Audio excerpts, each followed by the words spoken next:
Hi all, welcome to easy Scotts. It's me Anushree. So ഇന്നത്തെ നമ്മുടെ ടോപ്പിക്കാണ് ബിഹേവിയറിസം ആൻഡ് കൺസ്ട്രക്റ്റിവിസം. അപ്പം ഇതൊരു ഓപ്ഷൻ പേപ്പറിൻ്റെ അണ്ടറിൽ ഇങ്ങനെയൊരു ക്വസ്റ്റ്യൻ വരുമ്പം എങ്ങനെ അപ്രോച്ച് ചെയ്യാമെന്നുള്ളതായിരിക്കും നമ്മൾ ഇന്ന് ഡിസ്കസ് ചെയ്യുക. ബിക്കോസ് ബിഹേവിയറിസം ഇറ്റ് സെൽഫ് അതിൻ്റെ അണ്ടറിൽ തന്നെ കുറേ തിയറീസ് വരുന്നുണ്ട്. കൺസ്ട്രക്റ്റിവിസത്തിൻ്റെ അണ്ടറിൽ തന്നെ ഒരുപാട് തിയറീസ് വരുന്നുണ്ട്. ബട്ട് ഒരു ഓപ്ഷൻ പേപ്പറിന് ഇങ്ങനെ ഒരു ക്വസ്റ്റ്യൻ വരുമ്പം കോമൺ ആയിട്ട് നമുക്ക് എഴുതാവുന്ന ഒരു ആൻസർ എന്ന രീതിയിലായിരിക്കും ഇന്നത്തെ ക്ലാസ്സിൻ്റെ discussion. So first let's move on to behaviourism. So first look at the proponents of behaviourism. Chief proponents ആയിട്ട് നമ്മൾ പറയുന്നത് Watson, Pavlov, Thorndike and Skinner ആണ്. And then we must know that in behaviorism learning happens through a process called conditioning. And another thing is ഈ പാവ്ലോ, തൊണ്ടേക്ക്, Skinner ഇവരൊക്കെ ഓരോ experiments conduct ചെയ്തിട്ടുണ്ട്. And they have put forward their own theories under behaviourist approach. അപ്പോൾ ഇതൊക്കെ ഈ experiments ഒക്കെ detail ആയിട്ട് പറയുക, അല്ലെങ്കിൽ ഇതിനെയൊക്കെ അവരുടെ തിയറീസ് ഒക്കെ ഇലാബറേറ്റ് ചെയ്യുക എന്ന് പറയുമ്പം ഒരു 10 മാർക്ക് ക്വസ്റ്റ്യനൊക്കെയാണ് നമ്മൾക്ക് മാക്സിമം ചോദിക്കുന്നത്. അപ്പം അതിനുള്ളൊരു സ്പേസും ടൈമും നമുക്കുണ്ടാവില്ല. സോ നമ്മൾ വളരെ ക്രിസ്പായിട്ട് ഒരു കോമൺ ആൻസർ എഴുതാൻ പറ്റുന്ന രീതിയിൽ നമുക്ക് നോക്കാം. പാവ്ലോ V know that conducted his experiment with a dog. So അതിൽ 3 സ്റ്റേജസ് ആണ് ഇമ്പോർട്ടൻ്റ് ആയിട്ട് നമ്മൾ അറിഞ്ഞിരിക്കേണ്ടത്. Before conditioning, while conditioning, that is the conditioning process time, and then after conditioning. Before conditioning എങ്ങനെയാണ്? ആ ഒരു ഹംഗ്രി ഡോഗിന് ഫുഡ് കൊടുത്തു. Means it was placed before that. കൊടുത്തില്ല, ആ ഫുഡ് കാണുമ്പോൾ തന്നെ ഡോഗ് സലൈവേറ്റ് ചെയ്യാൻ തുടങ്ങി. So it produce salivation. അതിനുശേഷം ഹി റങ് എ ബെൽ. ആ ടൈമിൽ there was no salivation, but food കാണുമ്പം ഡോഗിന് സലൈവേറ്റ് ചെയ്യുന്നുണ്ട്. സോ അതൊരു നാച്ചുറൽ റെസ്പോൺസാണ്. ഈവൻ നമ്മളാണെങ്കിലും ഒരു ഹംഗ്രി ടൈമിൽ ഫുഡ് കാണുമ്പോഴാണ് we also salivate. So that is the natural response. Food കാണുമ്പോൾ സലൈവേറ്റ് ചെയ്യുക. when the bell is rung there is no salivation. then what he does is he conditioned the dog. എങ്ങനെയാണ് condition ചെയ്തത്? അതായത് bell wrung ചെയ്തതിന് ശേഷം food വെക്കുന്നു. അപ്പോൾ ഈ ഫുഡ് കാണുമ്പം ഈ ഡോഗ് സലൈവ പ്രൊഡ്യൂസ് ചെയ്യുന്നുണ്ട്. സോ അതൊരു കുറച്ച് ടൈമിലേക്ക് അങ്ങനെ തന്നെ he continued this process. Bell wrung ചെയ്തതിന് ശേഷം ഫുഡ് പ്രൊഡ്യൂസ് ചെയ്യുന്നു. സോ അങ്ങനെ ഒരു കണ്ടീഷനിങ്ങിലേക്ക് ആ ഡോഗിനെ കൊണ്ടുവന്നു. So in that time bell plus ഫുഡിലാണ് ആ ഡോഗ് സലൈവ പ്രൊഡ്യൂസ് ചെയ്യുന്നത്. അതിനുശേഷം ആ ഒരു അങ്ങനെ കണ്ടീഷൻ ചെയ്തതിന് ശേഷം പിന്നെ സംഭവിക്കുന്നത് എന്താണെന്ന് വെച്ചാൽ ദാറ്റ് ആഫ്റ്റർ കണ്ടീഷനിങ് നമുക്ക് നോക്കാം. ബെല്ലടിക്കുമ്പോൾ തന്നെ എന്ത് നടക്കുന്നുണ്ട്? ഡോഗിന് സലൈവേഷൻ നടക്കുന്നുണ്ട്. Because the dog has understood now that ഈ ബെല്ലടിച്ച ഉടനെ തന്നെ എനിക്ക് ഫുഡ് പ്രൊഡ്യൂസ് ചെയ്യും. സോ അതിലിങ്ങനെ അത് റിപ്പീറ്റഡ് ആയപ്പം അത് അതിനോട് കണ്ടീഷൻഡായി. സോ അതുകൊണ്ട് തന്നെ പിന്നീട് ഫുഡ് കാണേണ്ട ആവശ്യമില്ല. ബെല്ല് റങ് ചെയ്യുമ്പോൾ തന്നെ the dog has started to produce saliva. നമുക്ക് വേണമെങ്കിൽ നമ്മുടെ ഒരു ലൈഫ് എക്സ്പീരിയൻസ് ആയിട്ട് ഷെയർ ചെയ്യാം. നമുക്ക് സ്കൂളിലും അങ്ങനെ തന്നെയാണ് അല്ലേ? ഈ ഒരു ലഞ്ച് ബ്രേക്കിൻ്റെ ബെല്ല് അതടിച്ചു കഴിഞ്ഞാൽ പിന്നെ ടീച്ചർ ക്ലാസ് എടുത്തിട്ട് കാര്യം. ബിക്കോസ് അപ്പോൾ നമുക്ക് എന്തെന്നില്ലാത്തൊരു വിശപ്പ്, വി ആർ അങ്ങനെ കണ്ടീഷൻഡ് ആയിട്ട് അല്ലേ ആ ഒരു ടൈം നമുക്കറിയാം. അപ്പം ലഞ്ച് ബ്രേക്കിൻ്റെ ബെല്ല് വന്നു കഴിഞ്ഞാൽ ദെൻ പിന്നെ അവിടെ ടീച്ചർ നിന്നിട്ടൊന്നും കാര്യമില്ല, നമുക്ക് ഒരു വിശപ്പ് തന്നെത്താനെ വരും. ബിക്കോസ് ആ ഒരു കുറേ ഇയേഴ്സായിട്ട് അതിനോട് ഇങ്ങനെ പൊരുത്തപ്പെട്ടിട്ട്. So the same thing Pavlov done with a dog. അപ്പോൾ അത് ഇത്ര എഴുതിയാൽ മതിയോ? എക്സാമിന് ഇങ്ങനത്തെ ഒരു പോയിൻ്റ് ആയിട്ട് തന്നെ എഴുതിയാൽ മതിയോ? സോ അവിടെ ബെല്ലെന്ന് പറയുന്നത് ഒരു നാച്ചുറൽ റെസ്പോൺസ് അല്ല, ഒരു കണ്ടീഷൻഡ് റെസ്പോൺസാണ് അല്ലേ? ഒരു കണ്ടീഷൻഡ് സ്റ്റിമുലസ് ആണ് ബെല്ല്. അതിൻ്റെ റിസൾട്ടായിട്ട് സലൈവ വരുന്നത് ഒരു കണ്ടീഷൻഡ് റെസ്പോൺസാണ്. മറ്റ് ഫുഡ് കാണുന്നത് അതായത് ഒരു നാച്ചുറൽ ആയിട്ടുള്ള സ്റ്റിമുലസ് ആണ് ഫുഡ്. ആ നാച്ചുറൽ സ്റ്റിമുലസ് കണ്ടിട്ട് സലൈവ പ്രൊഡ്യൂസ് ചെയ്യുന്നത് ഒരു നാച്ചുറൽ റെസ്പോൺസാണ്. ബട്ട് ബെല്ലെന്ന് പറയുന്നത് ഒരു കണ്ടീഷൻ ചെയ്തെടുത്തിട്ടുള്ള ഒരു സ്റ്റിമുലസ് ആണ്. അതിൻ്റെ റിസൾട്ടായിട്ടാണ് സലൈവ പ്രൊഡ്യൂസ് ചെയ്യുന്നത്. അതൊരു കണ്ടീഷൻഡ് റെസ്പോൺസായി മാറുന്നു. So that's it. And then അതിൽ നിന്ന് ആ ഒരു എക്സ്പെരിമെൻറ്റിൽ നിന്ന് നമുക്ക് മനസ്സിലാവും environment plays a key role. So stimulus produces response. അപ്പം അങ്ങനെ ഒരു എൻവയൺമെൻറ്റ്, ആ ഒരു ബെൽ പ്ലസ് ഫുഡ്, അങ്ങനെ ഒരു എൻവയൺമെൻറ്റിൽ നിന്നൊക്കെ സലൈവ പ്രൊഡ്യൂസ് ചെയ്യുക, ആ ഒരു റെസ്പോൺസിലേക്ക് അതിനെ കണ്ടീഷൻ ചെയ്തെടുത്തതാണ്. സോ ഇനി തൊണ്ടേക്കിൻ്റെ എക്സ്പെരിമെൻ്റ് ഒന്നും ബ്രീഫ്ലി എക്സ്പ്ലെയിൻ ചെയ്യണമെന്നില്ല. Just his 3 laws are important. Which are the 3 laws put forward by him? The law of readiness, the law of practice, and the law of effect. So he conducted experiment in a cat. എന്നിട്ട് അതിൻ്റെ ആ ഒരു experiment റിസൾട്ടായിട്ടാണ് ഈ 3 laws പറയുന്നത്. Law of readiness എന്ന് പറയുന്നത് കൊണ്ട് ഉദ്ദേശിക്കുന്നത് learner has to be ready first. എങ്കിൽ മാത്രമേ ലേണിംഗ് നടക്കുള്ളൂ. ഒരു ലേണിംഗ് നടക്കണമെങ്കിൽ ആദ്യം learner has to be ready. And then law of practice എന്ന ആ ഒരു നമ്മൾ ഏതൊരു സാധനവും പ്രാക്ടീസ് ചെയ്യുമ്പോൾ അല്ലെങ്കിൽ അതിനെ റിപ്പീറ്റ് ചെയ്യുമ്പോൾ മാത്രമേ നമുക്ക് ആ ഒരു സാധനം പഠിച്ചെടുക്കാൻ പറ്റുള്ളൂ. ഒരു വൺ ടൈം ലേണിങ്ങിനേക്കാളും വെൻ വി റിപ്പീറ്റ് ഇറ്റ് അത് നമുക്ക് എപ്പോഴും സ്റ്റോർ ചെയ്ത് നിൽക്കും, അല്ലെങ്കിൽ നമ്മൾ ഒരു പെർട്ടിക്കുലർ ടൈം കഴിയുമ്പോൾ മറക്കും, പിന്നെയും we need to study. So ആ ഒരു ലോ ഓഫ് പ്രാക്ടീസ് ലേണിങ്ങിന് ഒരുപാട് ഇമ്പോർട്ടൻ്റ് ആയിട്ടുള്ള ഒന്നാണ് ലോ ഓഫ് പ്രാക്ടീസ്, അതായത് റിപ്പീറ്റേഷൻ എന്ന് പറയുന്നത്. ദെൻ ലോ ഓഫ് ഇഫക്റ്റ് എന്ന് പറയുന്നത് ഒരു പോസിറ്റീവ് എൻവയൺമെൻറ്റ്, അതുപോലെ ഒരു പോസിറ്റീവ് ഇമ്പാക്റ്റാണ് ലേണിംഗ് കൊടുക്കുന്നതെങ്കിൽ the learner will be ready to learn, അല്ലേ? നമ്മളിപ്പോൾ എന്തൊരു സാധനം പഠിക്കുമ്പോൾ നമുക്കൊരു അതിനെക്കൊണ്ട് കിട്ടുന്ന എക്സ്പീരിയൻസ് ഒരു പ്ലസൻറ്റ് എക്സ്പീരിയൻസ് ആണ്, ഒരു പോസിറ്റീവ് എക്സ്പീരിയൻസ് ആണെങ്കിൽ നമ്മൾ വീണ്ടും അത് ചെയ്യാനും അല്ലെങ്കിൽ അത് പഠിക്കാൻ വീണ്ടും ഒരു ഇനീഷ്യേഷൻ എടുക്കും. സോ അതാണ് ലോ ഓഫ് ഇഫക്റ്റിനെ കൊണ്ട് ഉദ്ദേശിക്കുന്നത്. സോ അതെപ്പോഴും ഒരു പോസിറ്റീവ് ഇഫക്റ്റ് ആയിരിക്കണം. അതിൽ ടീച്ചേഴ്സും ഒക്കെ places a very important role. That is law of effect. And these 3 takes place through conditioning. ഇതൊക്കെ നമുക്ക് കണ്ടീഷൻ ചെയ്യാവുന്ന ഒന്നാണ്. അതായത് law of readiness, law of practice and effect ഒക്കെ is a result of conditioning.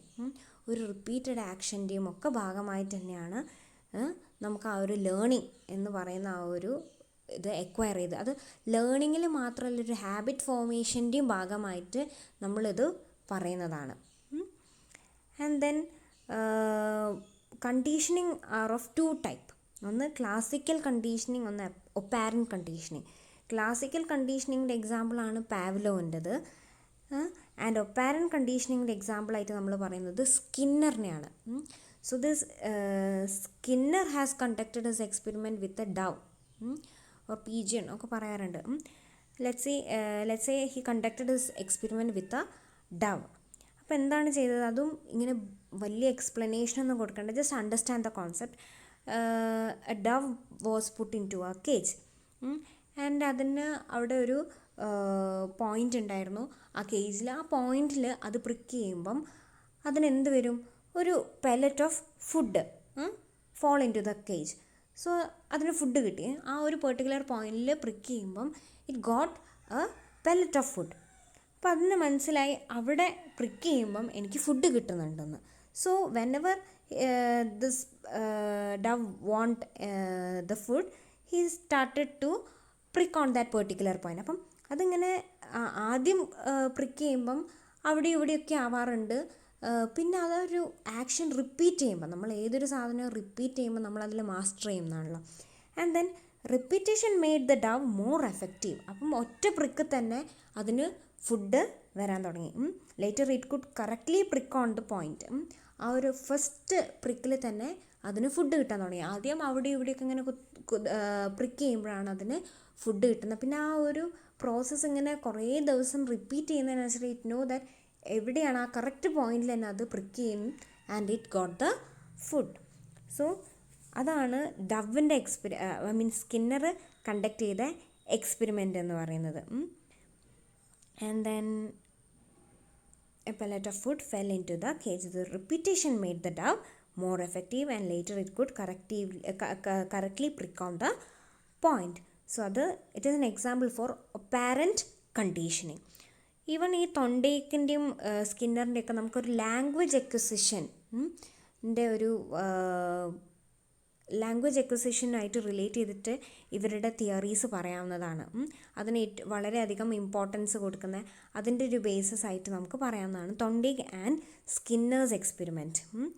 അതായത് ഇപ്പം സ്കിന്നറിൻ്റെ തന്നെ ഞാൻ പറഞ്ഞു, നമ്മളൊരു സാധനം റിപ്പീറ്റ് ചെയ്യുമ്പം നമ്മൾ അതിനോട് കൂടുതൽ എഫക്റ്റീവായിട്ട് നമ്മളതിനെ ചെയ്യാൻ പഠിക്കുന്നു എന്ന് പറയുന്ന പോലെ തന്നെ ഒരു ടീച്ചർ ഇപ്പം ലാംഗ്വേജ് അക്വിസിഷൻ പറഞ്ഞുകൊണ്ട് പറയുകയാണ്, ഒരു ടീച്ചർ ഇപ്പോൾ പറയുകയാണ് എ ഫോർ ഏപ്പിൾ എന്നത് റിപ്പീറ്റ് ചെയ്യുന്നതിനനുസരിച്ചിട്ട് എന്താവുകയാണ്, അത് ആ കുട്ടിയിലേക്ക് കുട്ടി ആ ഒരു റിപ്പീറ്റ് ചെയ്യുന്നതിനനുസരിച്ച് he understood that A for apple, അതൊരു റിപ്പീറ്റേഷൻ്റെ ഭാഗമായിട്ട് കുട്ടി മനസ്സിലാക്കിയെടുക്കുകയാണ്.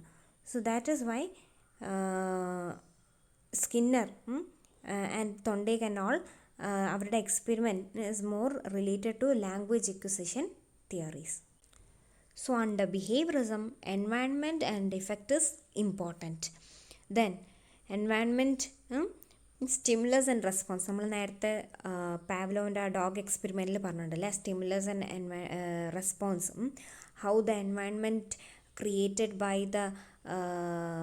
by him formulated a conditioned stimulus and a conditioned response എന്നുള്ളത്. Then effect is another important point. Effect എന്ന് പറയുന്നത് റിപ്പീറ്റേഷൻ ആൻഡ് റീഇൻഫോഴ്സ്മെൻറ്റിൻ്റെ പാർട്ടായിട്ട് പ്രൊഡ്യൂസ് ചെയ്യാൻ പറ്റുന്ന ഒന്നാണ്. And then there is positive reinforcement as well as negative reinforcement. Positive reinforcement activate a student, അത് ആ സ്റ്റുഡൻറ്റിനെ ആക്ടിവേറ്റ് ചെയ്യും, മോട്ടിവേറ്റ് ചെയ്യുന്ന ഒരു സംഭവമാണ്. നെഗറ്റീവ് റീഇൻഫോഴ്സ്മെൻറ്റോ on the other hand it demotivates the student. Then it emphasized rote learning. It emphasized rote learning method. Yes, behaviorismത്തിൻ്റെ ഏറ്റവും വലിയൊരു ഡിമെറിറ്റാണ് it emphasized rote learning method എന്ന് പറയുന്നത്. അതായത് ഒരു സാധനം ഇങ്ങനെ റിപ്പീറ്റ് ചെയ്തിട്ട് നമ്മൾ അക്വയർ ചെയ്തെടുക്കുക പറയുമ്പം അതിലൊരു അണ്ടർസ്റ്റാൻഡിങ് ലെവൽ ഇല്ലെങ്കിലും അതൊരു കാര്യം മനസ്സിലാക്കി ചെയ്യണമെന്നില്ല, ആസ് പാർട്ട് ഓഫ് റെപ്പിറ്റേഷനാണ് നമ്മൾ അത് അക്വയർ ചെയ്യുന്നത്. സോ അവിടെ ഒരു അണ്ടർസ്റ്റാൻഡിങ്ങിന് വലിയ ഇമ്പോർട്ടൻസ് കൊടുക്കുന്നില്ല എന്നതാണ്. So it emphasized rote learning method.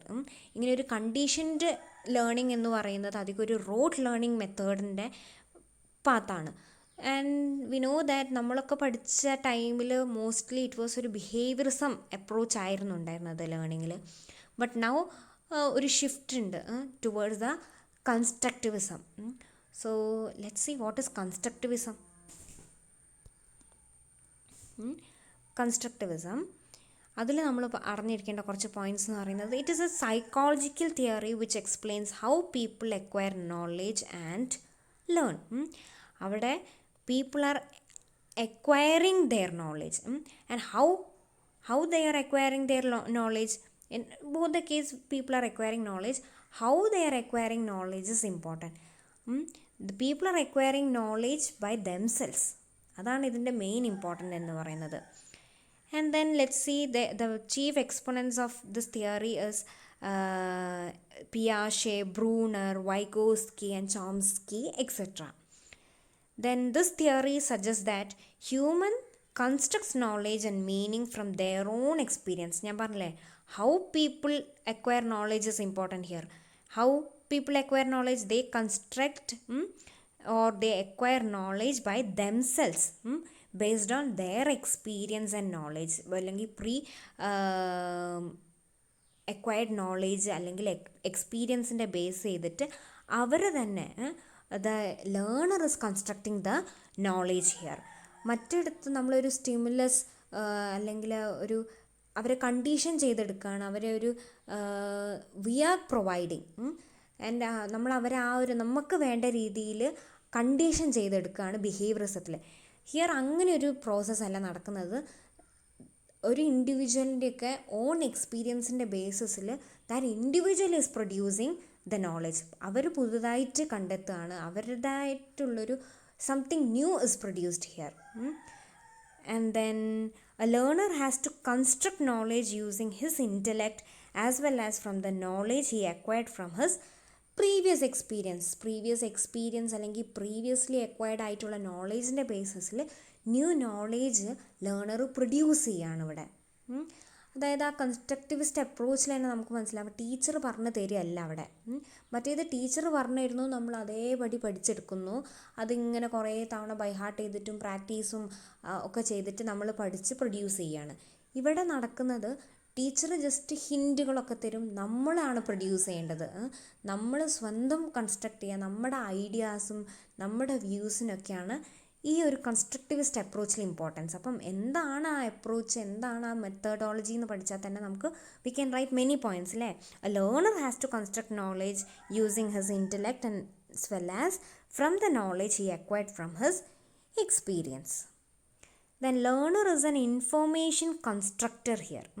ഇവിടെ information constructor is the learner ആണ്. ഒരു ബിഹേവിയറിസ്റ്റ് അപ്രോച്ചിൽ ഇറ്റ് ഇസ് മോസ്റ്റ്ലി ദ ടീച്ചറാണ് ഇൻഫർമേഷൻ കൺസ്ട്രക്ടർ എന്ന് പറയുന്നത്. Here it is the learner himself ആണ്. So learning is a process of constructing knowledge rather than acquiring it. അല്ലേ, ബിഹേവിയറിസത്തിൽ we were acquiring it. Knowledge നമുക്ക് തന്ന രീതിയിൽ എങ്ങനെയാണോ നമുക്ക് തരുന്നത്, എങ്ങനെയാണോ നമ്മൾ കണ്ടീഷൻ ചെയ്തിട്ടുള്ളത്, ആ രീതിയിൽ നമ്മൾ അപ്പാടെ എക്വയർ ചെയ്തെടുക്കുന്നു ആൻഡ് പ്രൊഡ്യൂസ് ചെയ്യാണ്. ഇവിടെ ഒരു അക്വിസിഷൻ അല്ല നടക്കുന്നത്. Here we are constructing knowledge rather than acquiring it as such. And then learning is used as an active constructive പ്രോസസ്സാണ്. ലേണിംഗ് എന്ന് പറയുന്നത് ഒരു ആക്റ്റീവ് കൺസ്ട്രക്റ്റീവ് പ്രോസസ്സാണ്. മറ്റേത് കൂടുതലൊരു പാസീവ് ടോണിലാണ് ബിഹേവിയറിസം പോകുന്നത്. വി നോ ദാറ്റ് ഇങ്ങനെ ബെൽ പ്ലസ് ഫുഡ് തരുന്നു അതിങ്ങനെ കുറേ ആദ്യത്തെ ഒരു അറ്റംപ്റ്റ് ഉണ്ട്. ഈവൻ നമ്മൾ ഡവിൻ്റെ കാര്യത്തിലാണെങ്കിലും പറയാം, ആദ്യം അത് അവിടെ ഇവിടെയൊക്കെ ഇങ്ങനെ പ്രിക്ക് ചെയ്യുന്നു, ആൻഡ് ആ അറ്റംപ്റ്റിൻ്റെ ഭാഗമായിട്ട് എവിടെയോ ഒന്ന് പ്രിക്ക് ചെയ്തപ്പോൾ അതിന് ഫുഡ് കിട്ടിയെന്ന് മനസ്സിലാവുന്നു. So it is keep on repeating. പിന്നെ കുറേ ചെയ്യുമ്പം അതിൽ എഫക്റ്റീവായി മാറുന്നു. So it know that the correct point അതിനറിയാം. അപ്പം പിന്നെ അത് ചെയ്യുന്നത് അതൊരു പാസീവായിട്ടായിരിക്കും അത് ചെയ്യുക. Because without much effort itself it knows that അവിടെ പ്രിക്ക് ചെയ്യുമ്പോൾ എനിക്ക് ഫുഡ് കിട്ടുന്നു എന്നത്. പക്ഷേ ഇവിടെ അങ്ങനെയല്ല. ഒരു എവ്രിതിങ് ഈസ് ന്യൂ ഹിയർ. ഒരു ആക്റ്റീവായിട്ടുള്ളൊരു കൺസ്ട്രക്റ്റീവ് പ്രോസസ്സാണ് ഇവിടെ. ഒരിക്കലും നമ്മളെ ലേണിംഗ് പ്രോസസ്സ് പാസീവ് ആവുന്നില്ല. It's always active here. And then ഇതിൻ്റെ അണ്ടറിൽ തന്നെ നമ്മൾ രണ്ട് പേരെ എടുത്തു പറയണം. ഒന്ന് പിയാഷെയാണ്. പിയാഷെ എന്ന് പറയുന്നത് കോഗ്നിറ്റീവ് കൺസ്ട്രക്റ്റിവിസത്തിൻ്റെ ആളാണ്. വൈഗോസ്കി സോഷ്യൽ കൺസ്ട്രക്റ്റിവിസത്തിൻ്റെ ആളാണ്. And he is also known as the father of social constructivism. So cognitive എന്ന് പറഞ്ഞാൽ നമുക്കറിയാം ഇൻ്റലക്റ്റ്. അപ്പോൾ in cognitive constructivism learning is a formulation of mental construct എന്നാണ് പറയുന്നത്. അതായത് നമ്മൾ ഇൻ്റലക്റ്റിൻ്റെ ഭാഗമായിട്ട് നമ്മൾ കൺസ്ട്രക്റ്റ് ചെയ്യുന്ന വിത്ത് അവർ ഇൻ്റലക്ച്വൽ എബിലിറ്റി നമ്മളെ കൺസ്ട്രക്റ്റ് ചെയ്യുകയാണ് നോളേജ്. ഒരു ഇൻ്റലക്റ്റ് പ്രോസസ്സായിട്ടാണ് ഇൻ കോഗ്നിറ്റീവ് കൺസ്ട്രക്റ്റിവിസത്തിൽ നമ്മൾ ലേണിങ്ങിനെ കാണുന്നത്. പക്ഷേ സോഷ്യൽ കൺസ്ട്രക്റ്റിവിസത്തിൽ നമ്മൾ ലേണിങ്ങിനെ കാണുന്നത് as a part of social പ്രോസസ്സായിട്ടാണ്. ഇതൊന്നും ഒരുപാട് ഇലാബറേറ്റ് ചെയ്യുന്നില്ല, ജസ്റ്റ് നമ്മുടെ ഒരു എക്സാം പോയിൻ്റ് ഓഫ് വ്യൂവിൽ മാത്രം ഞാൻ പറഞ്ഞു പോവുകയാണ്. So Vygotsky is the proponent of social constructivism, and according to him learning is a social process. പിന്നെ നമ്മൾ കുറച്ച് കോമൺ ഫീച്ചേഴ്സ് ഓഫ് കൺസ്ട്രക്റ്റിവിസം എഴുതാം. Like it is child centred ആണ്. വൈൽ ബിഹേവിയറിസം എങ്ങനെയായിരുന്നു? It was not child centred, it was mostly ഒരു teacher centred ആയിരുന്നു. And this is activity based അല്ലേ, activity based ആണ്. Also this is an active പ്രോസസ്സാണ്. Activity based ആണ്. ഓരോ ആക്ടിവിറ്റിയും നമുക്ക് കൺസ്ട്രക്റ്റിവിസത്തിൻ്റെ ഭാഗമായിട്ടാണ് നമ്മൾ കുട്ടികൾക്ക് കുറേ ആക്ടിവിറ്റീസൊക്കെ ചെയ്യാൻ തുടങ്ങിയിട്ട് അതിൻ്റെ ഭാഗമായിട്ട് കുട്ടികൾ ഓരോ കൺക്ലൂഷനിലെത്തിയിട്ടാണ് ടീച്ചർ യെസ് ഇതാണ് ഇന്നത്തെ ടോപ്പിക്, ഇതാണ് നമ്മൾ പഠിക്കാൻ പോകുന്ന ഇന്നത്തെ കോൺസെപ്റ്റ് എന്നൊക്കെ അവരിൽ തന്നെ ഓരോ ആക്ടിവിറ്റീസും ഒക്കെ കൊടുത്തിട്ടാണ് ടീച്ചേഴ്സ് എലൂസിഡേറ്റ് ചെയ്യുന്നത്. So this is activity based. Also this is A very active process and this is process oriented. വെറാസ് behaviourism was mostly product oriented ആയിരുന്നു. കിട്ടുന്ന ആ റിസൾട്ടിന് വേണ്ടിയിട്ടാണ് എല്ലാം ചെയ്ത് കൂട്ടുന്നത്. But here the process is important. How the student is constructing knowledge is very important. So process oriented ആണ്. And then it promotes divergent and reflective thinking. Yes, of course, this learner is constructing his or her own knowledge. So അതിന് നമ്മൾ divergent thinking വേണം, reflective thinking വേണം, problem solving skill വേണം, and then creative ആയിരിക്കണം. സോ ഇങ്ങനെ ഒരുപാട് രീതിയിൽ കുറേ ഡൊമൈൻസ് ഒരുമിച്ച് വർക്ക് ചെയ്യണം അല്ലേ. ഡൈവേർജൻ ആൻഡ് റിഫ്ലക്റ്റിംഗ് തിങ്കിങ്ങിനെ പ്രൊമോട്ട് ചെയ്യുന്നു. ആൻഡ് ടീച്ചർ ഇവിടെ എന്താണ്? Teacher is a co learner and scaffolder or a facilitator ആണ് ഇവിടെ. ടീച്ചറും കൂടി കുട്ടികളുടെ കൂടെ പഠിക്കുകയാണ്. Teacher is a co learner and scaffolder. But ബിഹേവിയറിസത്തിൽ ടീച്ചർ ആണ് മേജർ ഇമ്പോർട്ടൻസ് നമ്മൾ കൊടുക്കുന്നത്. ടീച്ചർ ആണ് നോളേജ് കൺസ്ട്രക്ട് ചെയ്യുന്നത്. എല്ലാം ടീച്ചറായിരുന്നു. പക്ഷേ ഇവിടെ ടീച്ചർ ഒരു കോ ലേണർ കൂടിയാണ് നമ്മുടെ കൂടെ. ആൻഡ് സ്കഫോൾഡർ, നമ്മളെ കുട്ടികളിങ്ങനെ ആൻസർ പറയാൻ വേണ്ടിയിട്ട് അടുത്തൊക്കെ എത്തുമ്പോൾ അതിനെ കൂടുതൽ ഒന്ന് കുറച്ചും കൂടി പുഷ് ചെയ്ത് കുറച്ച് ഹിൻറ്റുകളൊക്കെ ഇട്ട് അവരെ കൊണ്ട് ആൻസർ പറയിപ്പിക്കുന്ന ഒരാളാവുകയാണ്.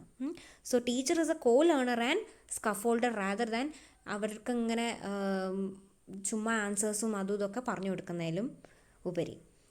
ദെൻ CCE കൺസ്ട്രക്റ്റിവിസത്തിൻ്റെ ഭാഗമായിട്ട് നമ്മൾ കൊണ്ടുവന്നിട്ടുള്ളൊരു ഇവാലുവേഷൻ മോഡാണ് കണ്ടിന്യൂസ് ആൻഡ് കോംപ്രിഹെൻസീവ് ഇവാലുവേഷൻ. അതായത് ഞാൻ പറഞ്ഞു പ്രോസസ് ഓറിയൻറ്റഡ് ആണ് ഈ കൺസ്ട്രക്റ്റിവിസം എന്ന് പറയുന്നത്. അപ്പം ഒരു ഫൈനൽ എക്സാം എഴുതിയിട്ട് അതിൻ്റെ ഒരു റിസൾട്ടിന് മാത്രമല്ല പ്രാധാന്യം, ആ കുട്ടി ചെയ്യുന്ന എല്ലാ ആക്ടിവിറ്റിയും ഇവാലുവേറ്റ് ചെയ്യപ്പെടുന്നുണ്ട് അല്ലേ. ഇപ്പോഴത്തെ കൺസ്ട്രക്റ്റിവിസം മോഡിൽ കുട്ടി ചെയ്യുന്ന ഓരോ ആക്ടിവിറ്റിയും നമ്മൾ ഇവാലുവേറ്റ് ചെയ്തിട്ടാണ് കുട്ടീനെ മാർക്ക് കൊടുക്കുന്നത്, അല്ലാതെ ഒരു ഫൈനൽ എക്സാമിൻ്റെ ബേസിസിലല്ല. സോ CCE എന്ന് പറയുന്നതും ഈ കൺസ്ട്രക്റ്റിവിസത്തിൻ്റെ ഒരു മെയിൻ ഇംപ്ലിമെൻറ്റേഷനാണ്. ദെൻ ഒരു ഓപ്പൺ എൻഡഡ് ലേണിംഗ് സ്ട്രാറ്റജിയാണ് ഇവിടെ നമ്മൾ എടുക്കുന്നത്. And learning takes place in real life situation. കുട്ടികളുടെ എക്സ്പീരിയൻസ് ബേസ് ചെയ്തിട്ടും പിന്നെ ഇൻ ദ ക്ലാസ് റൂം അവരുടേതായ രീതിയിലുള്ള അവരുടെ ഓരോ ആക്ടിവിറ്റി ബേസ് ചെയ്തിട്ടൊക്കെയാണ് നമ്മളിവിടെ ലേണിംഗ് നടക്കുന്നത്. So it is A open ended learning strategy and learning takes place in real life situation.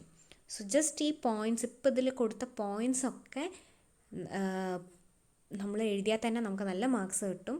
അല്ലാതെ ഇതൊരു ഇതിന് കൂടുതൽ എക്സ്പ്ലനേഷൻ കൊടുത്തിട്ട് നമുക്ക് എഴുതാൻ പറ്റില്ല. ബിക്കോസ് ഒരു 10 മാർക്ക് ക്വസ്റ്റ്യൻ ആണ് നമ്മൾ ആൻസർ ചെയ്യുന്നത്, നമ്മൾ മനസ്സിലാദ്യം ഉണ്ടാവണം. അപ്പം ടൈമും ഒക്കെ നമ്മുടെ മനസ്സിൽ വെച്ചിട്ട് വേണം നമ്മൾ ആൻസർ ചെയ്യാൻ. സോ ഇത് വരുമ്പം ഈ പോയിൻറ്റ്സ്, ഇങ്ങനെ ഒരു ബിഹേവിയറിസം ആൻഡ് കൺസ്ട്രക്റ്റിവിസം ചോദിക്കുമ്പം ഇത്തരം പോയിൻറ്റ്സ് എഴുതിയാൽ തന്നെ you will get the marks.